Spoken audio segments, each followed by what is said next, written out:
हाँ भाई, तेरा रोज का हो गया ये, जब देखो तेरा रिक्शा यहीं खड़ा रहता है। वो साहब खाना खाने के लिए रुके थे।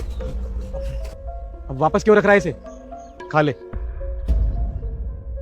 और पूरे दिन रिक्शा चला के ये खाना खाता है।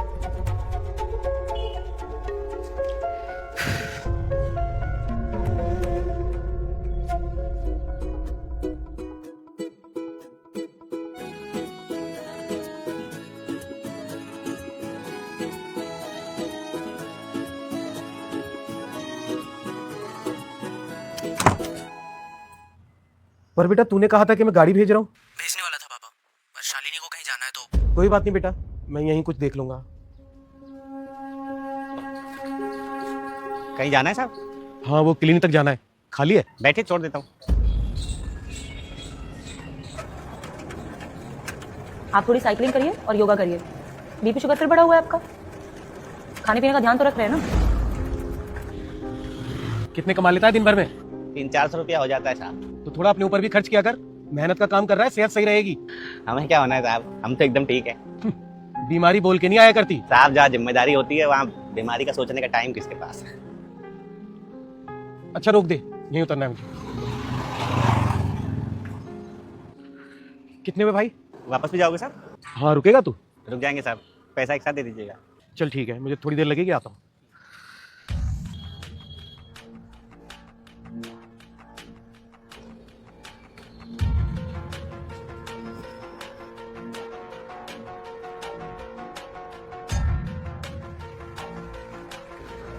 क्या हुआ साहब आपको?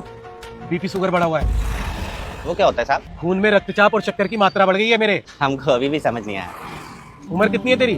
50 तो हो गई होगी साहब। तो कभी किसी तरह की थकान, पैरों में सूजन, घबराहट कुछ हुआ है? कभी ध्यान ही नहीं दिया साहब। कमाल का आदमी है यार तू। आदमी है ये मशीन। मेरी उम्र के आसपास होगी तेरी उम्र भी, लेकिन कभी कुछ हुआ ही नहीं।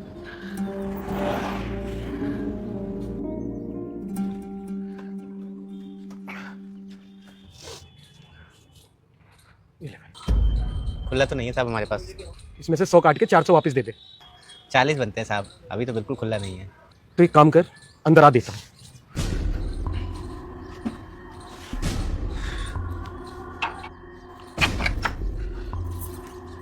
आजा।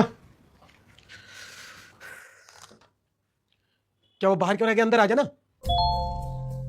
वो साहब कमरा ठंडा होगा, हमें तो दिन भर धूप में ही चलना होता है। लेकिन तू तो कह रहा था कि तू बिल्कुल ठीक है। आधा बीमारियों का जड़ तो यही है साहब, नकली ठंडक बनाता है। इससे बढ़िया तो आदमी पेड़ की छांव में बैठ जाए। अच्छा, मेरे घर के बाहर इसलिए बैठता है तू क्योंकि वहां पेड़ है? हाँ साहब, और आदमी जो जरूरी चीज है उसे ही काट के घर बना रहा है, और पेड़ तो शौक के लिए लगाता है। पानी पिएगा? सादा पानी पी लेंगे साहब, ठंडा नहीं। ठीक है, लाता हूं।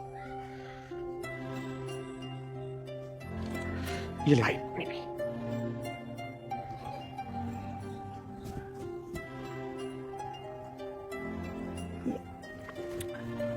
धन्यवाद साहब। सुन, खुले पैसे तो नहीं है मेरे पास, लेकिन मैं तुझे 200 रुपए दूंगा अगर मेरी बात माने तो। क्या करना होगा साहब?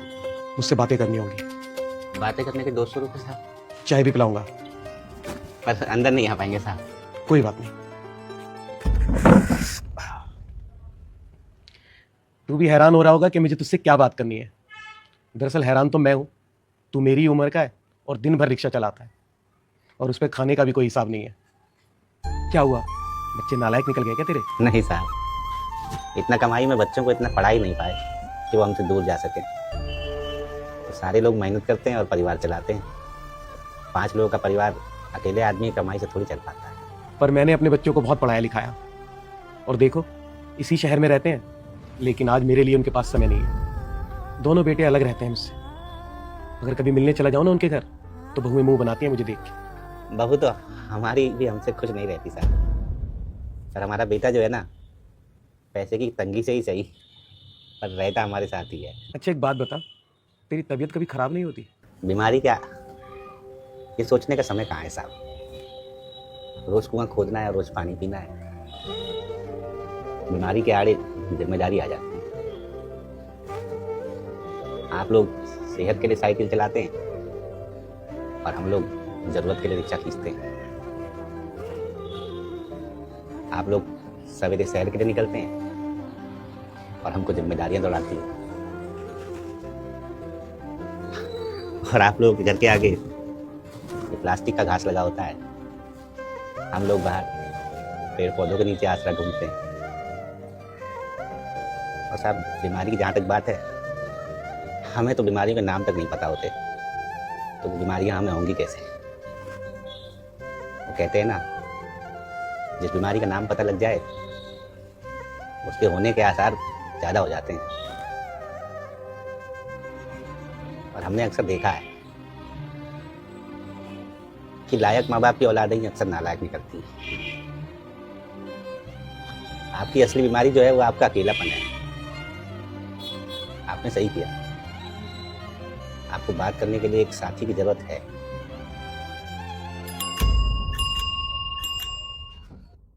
अच्छा सुन, नाम क्या है तेरा? धनीराम साहब। अरे तेरे पैसे।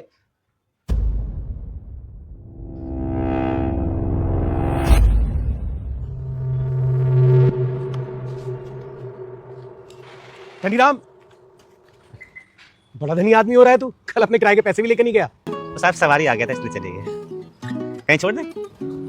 नहीं, आज तू पीछे बैठ, मैं चलाऊंगा। साहब अरे जा, घबरा मत, चला लूंगा, बैठ।